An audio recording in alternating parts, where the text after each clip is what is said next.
पूर्णिमा की रात घने जंगल में एक ग्रुप 5 युवा लड़के लड़कियां, उनके पास टॉर्च है। वे हंस मजाक कर रहे हैं। यार, ये सब फालतू की बातें हैं। कोई भूत प्रेत नहीं होता। लेकिन गांव वाले तो कह रहे थे। अचानक जंगल में सन्नाटा छा जाता है। पक्षियों की आवाज बंद हो जाती है। ये क्या हुआ? इतनी चुप्पी क्यों? दूर से एक काला मंदिर दिखाई देता है जिसमें से अजीब लाल रोशनी निकल रही है। वो देखो, वो मंदिर। चलो देखते हैं। लेकिन जैसे ही वे मंदिर के पास जाते हैं, एक भयानक चीख सुनाई देती है। उनकी टॉर्च अपने आप बुझ जाती है। राहुल, तुम कहां हो? सन्नाटा। फिर एक एक करके सबकी चीखें सुनाई देती हैं और फिर अंधेरा। अगली सुबह पुलिस वाले जंगल में खोज रहे हैं। केवल बिखरे हुए कैमरे और कपड़े मिलते हैं। फिर से 5 लोग गायब हो गए। यही वो मंदिर है जिसके बारे में सब डरते हैं। 2 सप्ताह बाद गहरे जंगल के बीच एक पुराना मंदिर खड़ा है। उसकी दीवारों में दबे पांवों की आवाजें गूंजती हैं। उसके अंदर कोई नहीं जाता, क्योंकि जो गया वो लौट कर नहीं आया। लेकिन आज एक लड़की उस मंदिर के रहस्य को जानने आई है, और वो नहीं जानती कि मंदिर उसका इंतजार कर रहा था। अदिति, एक 25 वर्षीय पत्रकार, अपनी बाइक पर गांव की ओर आ रही है। वह एक रहस्यमयी मंदिर के बारे में खोज करने आई है। यही है मानपुर गांव, जहां पिछले 30 साल से लोग गायब हो रहे हैं और सबका कहना है वो काला मंदिर। एक बूढ़ी औरत, दादी मां, झोपड़ी से बाहर आती है। बेटी, यहाँ क्या कर रही हो? सूरज ढलने से पहले यहाँ से चली जाओ। पर दादी माँ, मैं यहाँ उस मंदिर के बारे में जानने आई हूँ। क्या आप उसके बारे में कुछ बता सकती हैं? उस मंदिर का नाम मत लो, वो सुन लेता है। अचानक तेज हवा का झोंका आता है। दादी मां की झोपड़ी का दरवाजा जोर से बंद हो जाता है। आसपास के पेड़ हिलने लगते हैं, जबकि हवा में कोई आवाज नहीं थी। ये क्या हुआ? वो आ गया। वो जान गया कि तुम उसके बारे में पूछ रही हो। बेटी, भाग जाओ यहाँ से। लेकिन अदिति डरने वालों में से नहीं थी। वो जानना चाहती थी कि आखिर इस मंदिर का रहस्य क्या है, और इसलिए वो अंधेरा होने से पहले उस मंदिर की ओर चल पड़ी। अदिति मंदिर के सामने खड़ी है। वह एक विशाल काला पत्थरों से बना मंदिर है, जिसके दरवाजे पर अजीब निशान बने हैं। ये निशान, ये किसी प्राचीन भाषा में लिखे हैं। शायद कोई शाप। क्या कोई है? एक आवाज जो सीधे दिमाग में गूंजती है। तुम आ गई, मैं तुम्हारा इंतजार कर रहा था। और फिर अंधेरा छा गया। अदिति ने जो सुना वो किसी इंसान की आवाज नहीं थी। वो कुछ और था, कुछ ऐसा जो मरा नहीं था। कि चीख गूंजती है और फिर सन्नाटा। अदिति ने आंखें खोली, लेकिन वो अपनी बाइक पर नहीं, बल्कि मंदिर के अंधेरे गर्भगृह में थी। उसके चारों ओर खून से लिखे मंत्र और वो आवाज जो अब और साफ सुनाई दे रही थी। अदिति धीरे धीरे उठती है। उसका सिर चकरा रहा है। वह अपने फोन की रोशनी जलाती है। यहाँ कैसे आ गई मैं? मैंने तो दरवाजे के बाहर ही। एक पुरानी मूर्ति के पीछे से एक आदमी निकलता है। पंडित जी, गांव के मंदिर के पुजारी। तुम जिंदा हो, पर यहाँ आने वाला कोई जिंदा नहीं बचता। पंडित जी, आप यहाँ क्या कर रहे हैं? मैं तुम्हें बचाने आया हूँ, लेकिन समय कम है। ये मंदिर, ये कोई साधारण मंदिर नहीं है। यहाँ 200 साल पहले एक काला जादू हुआ था। पंडित जी ने अदिति को बताया कि कैसे 1925 में एक तांत्रिक भैरवनाथ ने इस मंदिर में अमर होने के लिए गांव के 108 निर्दोष लोगों को धोखे से बुलाया था। उसने उन्हें बताया कि वो उन्हें खुशियां देगा, लेकिन असल में उसने उनकी आत्माओं को हमेशा के लिए मंदिर में कैद कर दिया। लेकिन गांव वालों ने उसे पकड़ लिया और उसी मंदिर में जिंदा दीवार में चुनवा दिया। लेकिन मरने से पहले भैरवनाथ ने शाप दिया कि हर 30 साल बाद ये मंदिर 7 लोगों की जान लेगा, और अब वो समय फिर आ गया है। पर मैं तो यहाँ सिर्फ रिपोर्टिंग के लिए आई थी। तुम्हारा आना कोई संयोग नहीं है। तुम्हारे परदादा वो भी इसी गांव के थे और वो उन 108 लोगों में से थे जिन्हें भैरवनाथ ने धोखा दिया था। ये क्या हो रहा है? वो आ गया, भागो। दीवार से एक काली छाया निकलती है।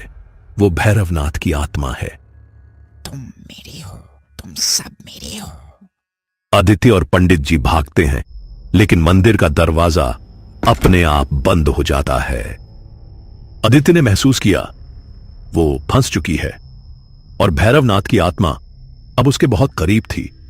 क्या पंडित जी उसे बचा पाएंगे या अदिति अब उस मंदिर की अगली शिकार बनने वाली है? अदिति के हाथ में अचानक एक पुरानी चाबी आ जाती है। वो किस दरवाजे की है और क्या वो उस शाप को तोड़ सकती है? अदिति की सांसें तेज थीं। उसके हाथ में वह पुरानी चाबी कांप रही थी। पंडित जी की आंखों में डर था, लेकिन कहीं गहरे एक आशा भी। क्या यही वह चाबी थी जो 200 साल पुराने शाप को तोड़ सकती थी? ये चाबी ये मंदिर के गुप्त तहखाने की है। मेरे दादाजी ने बताया था कि भैरवनाथ ने अपना काला जादू वहीं समाप्त किया था। लेकिन तहखाना कहाँ है? हमें जल्दी करना होगा। भैरवनाथ की काली छाया तेजी से उनकी ओर बढ़ती है। वहां मंदिर के मुख्य शिवलिंग के पीछे फर्श पर एक त्रिकोण बना है। दोनों भागकर शिवलिंग के पास पहुंचते हैं। अदिति फर्श पर बने त्रिकोण को साफ करती है। वहां एक छोटी सी चाबी का छेद है। जैसे ही तहखाना खुला, सड़ांध और पुराने खून की बदबू ने उनके नथुने भर दिए। अंधेरे में कुछ हिला और फिर अचानक दर्जनों धुंधली आकृतियां दिखाई दी। वो उन 108 लोगों की आत्माएं थीं जो यहां फंसी हुई थीं। हे भगवान, ये वो लोग हैं जो यहाँ फंसे हुए हैं? हाँ, और बीच में देखो, वो क्या है? कमरे के बीचों बीच एक काला पत्थर है जिस पर खून से लिखे मंत्र चमक रहे हैं। अब तुम सब मेरे हो। अदिति, उस पत्थर को तोड़ो, वही उसकी शक्ति का स्रोत है। अदिति पास पड़ा एक बड़ा पत्थर उठाती है। नहीं, तुम नहीं कर सकती। तुम्हारा खून, तुम मेरी ही संतान हो। क्या? हाँ अदिति, तुम्हारे परदादा ने भैरवनाथ की बेटी से शादी की थी। उसका खून तुम्हारी नसों में है, इसीलिए तुम ही इस शाप को तोड़ सकती हो। अदिति हिचकिचाती है, लेकिन फिर दृढ़ निश्चय करके पत्थर पर प्रहार करती है। जैसे ही काला पत्थर टूटा, पूरा तहखाना हिलने लगा। वो धुंधली आकृतियां प्रकाश में बदल गईं और आकाश की ओर उड़ गईं। आखिरकार वो आत्माएं मुक्त हो गई थीं और भैरवनाथ की आत्मा एक भयानक चीख के साथ गायब हो गई। अगली सुबह अदिति मंदिर के बाहर जागती है। पंडित जी उसके पास बैठे हैं। तुमने कर दिखाया बेटा, 200 साल पुराना शाप टूट गया। लेकिन वो लोग, उनका क्या? अब वो आजाद हैं और तुम्हारे परदादा भी। उनकी आत्मा को भी मुक्ति मिल गई।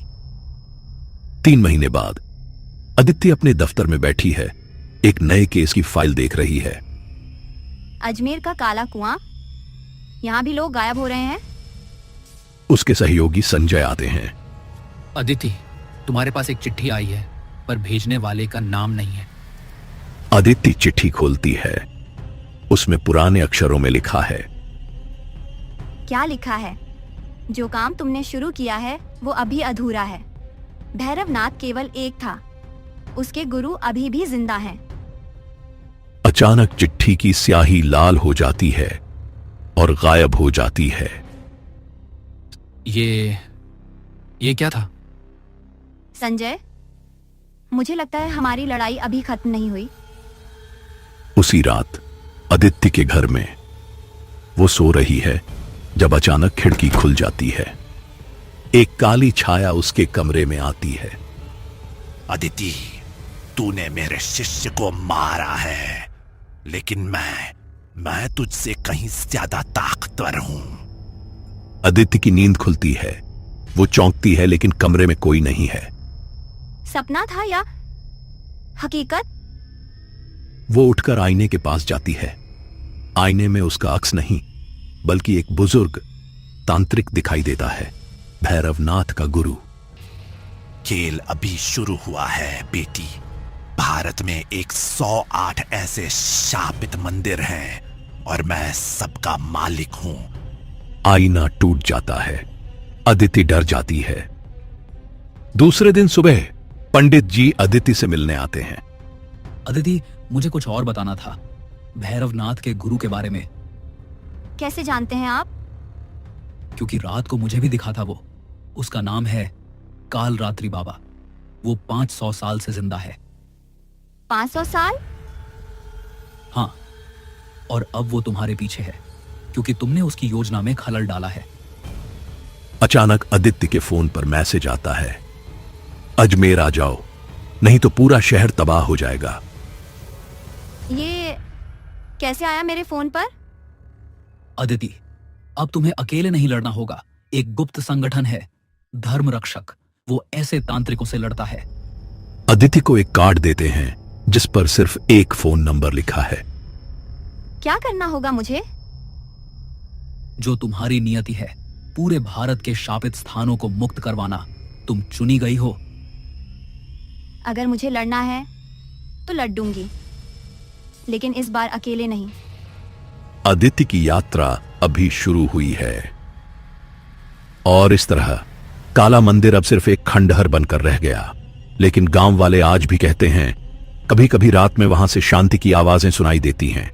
शायद वो मुक्त आत्माएं खुश हैं क्योंकि अब वो अपनी यात्रा पूरी कर सकती हैं। कभी कभी सबसे डरावनी कहानियों का अंत सबसे सुखद होता है, लेकिन याद रखो, हर पुराने स्थान में कोई ना कोई कहानी छुपी होती है और अदिति उसकी असली लड़ाई अभी शुरू हुई है।